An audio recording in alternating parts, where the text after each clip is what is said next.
The time that I showed up in Kot St. Luke, it was in 1975. I came from Israel. I was in Yom Kippur War. I was a kibbutznik. I didn't know much about religion. The atmosphere of Judaism wasn't really like on top of the list. By 1986, Rabbi Raskin came to Montreal. Then it started to take form. But before that, it was just emptiness. Without Chabad, I really don't know where we will be. Seeing what was going on in the community and how many families and how many individuals that Chabad touches on an annual basis, and it's something that really inspired me. The first initiative that I took part in going on Mivtzoyim myself was Sukkot of this year. That's really, what kicked off my want to do more. Really, throughout that experience, I saw what can happen when you do something with another Jew that they might not have done themselves.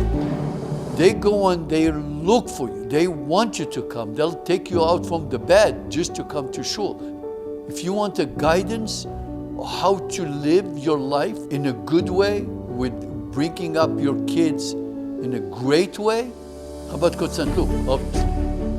Satisfying to see that you're able to bring light into this person's home. These things really changed the person's whole being in that moment. The impact that Chabad did on me, to know that I'm a Jew and to know we have a place where we can come learn about your Judaism. It made me connected with God.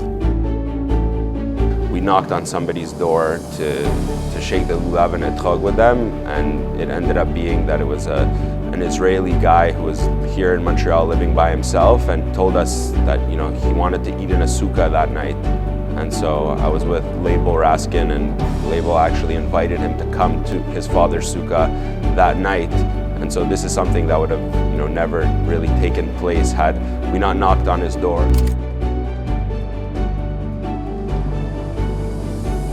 The holidays of Pesach came around, Chabad was the first one to really be prepared to help out the community. If it's matzah, to remind them, it's Passover. You need to have matzah. For my group, they didn't know much about Passover, but then when Chabad comes around, and then you go to see them and you give them the matzah, and you show them with love.